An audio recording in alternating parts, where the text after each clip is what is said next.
Welcome to our class.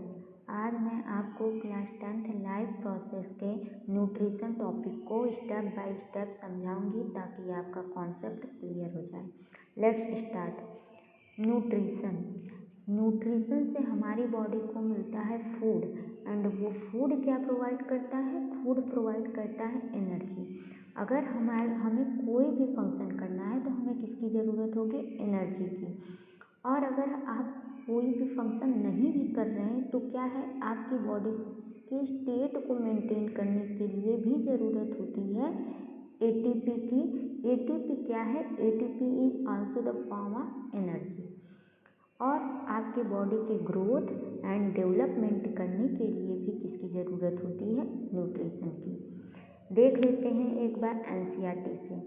When we walk or ride a bicycle, we using up energy even when we are not doing any apparent activity। यानी अगर हम कोई भी cycle चला रहे हैं, कोई भी फंक्शन कर रहे हैं तो हमें इसकी ज़रूरत होती है एनर्जी की।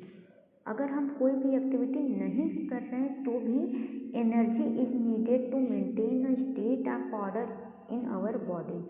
हमें एनर्जी की ज़रूरत है क्या करने के लिए? अपने बॉडी के स्टेट को बना के रखने के लिए।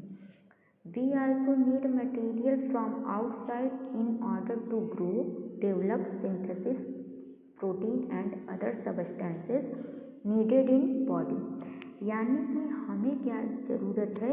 एनर्जी की ज़रूरत है अपनी बॉडी के ग्रोथ कराने के लिए, डेवलपमेंट कराने के लिए, प्रोटीन की सिंथेसिस करने के लिए और अदर सब्सटेंस जैसे कि कार्बोहाइड्रेट, प्रोटीन, फैट, सभी की सिंथेसिस बॉडी में कराने के लिए हमें ज़रूरत होगी न्यूट्रिशन की। This source of energy and materials is the food we eat. हमें एनर्जी कहाँ से मिलती है? हमें एनर्जी मिलती है अपने फूड से। नेक्स्ट टॉपिक ये है कि how do living things get their food. यानी कि अब बात ये आती है कि ये लिविंग बींग्स अपना फूड कैसे ऑब्टेन करते हैं।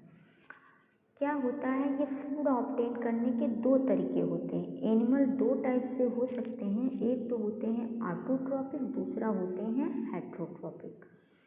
ऑटोट्रॉप्स क्या होते हैं? ऑटोट्रॉप्स होते हैं जो अपना फूड सेल्फ बनाते हैं। कैसे?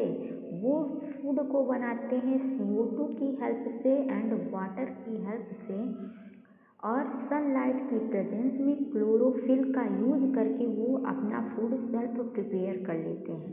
कौन होते हैं ऑटोट्रॉप्स? तो कुछ प्लांट और ऑल प्लांट और कुछ बैक्टीरिया होते हैं आपके ऑटोट्रॉप्स। यानी कि ये अपना फूड क्या कर सकते हैं? सेल्फ प्रिपेयर कर सकते हैं। दूसरे होते हैं आपके heterotrophs.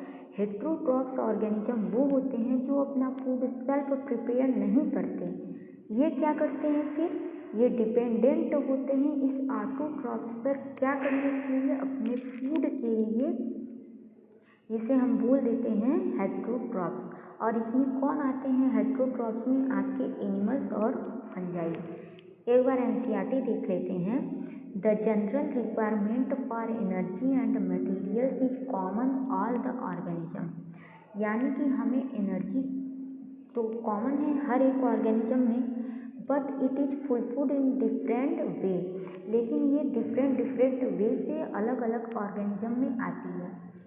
Some organisms use simple food material obtained from inorganic sources in the form of carbon dioxide and water। कुछ ऑर्गेनिज्म क्या करते हैं? इनऑर्गेनिक सोर्सेज से अपने फूड को ऑब्टेन कर लेते हैं, जैसे कि autotrophic. These organisms the autotrophs, और ये ऑर्गेनिज्म क्या कहलाते हैं? Autotrophs. Include green plant and सब बैक्टीरिया। इसके एग्जाम्पल क्या हैं? ग्रीन प्लांट और कुछ बैक्टीरिया।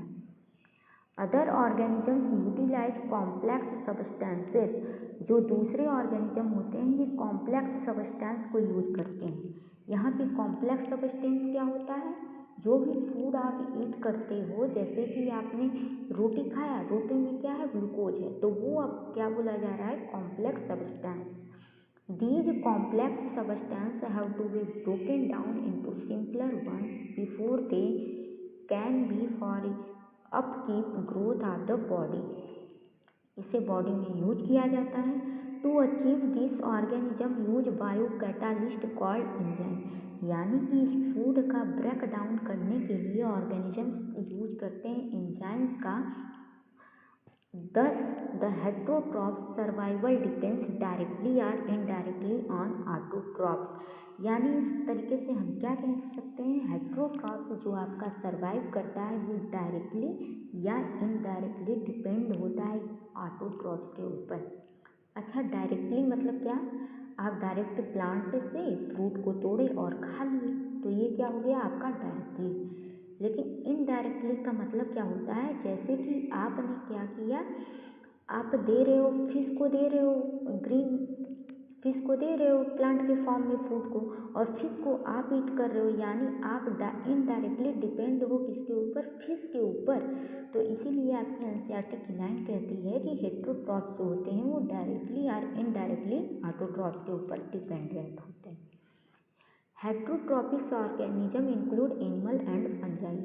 हेट्रोट्रॉपिक्स कौन कौन से हो सकते हैं, आपके एनिमल्स और फंजाई हो सकते हैं। नेक्स्ट पार्ट ऑटोट्रॉपिक न्यूट्रिशन को हम देखेंगे डिटेल में। आई होप आपको इतना कंफर्म होगा, क्लियर होगा। तो नेक्स्ट पार्ट हम देखेंगे सोन।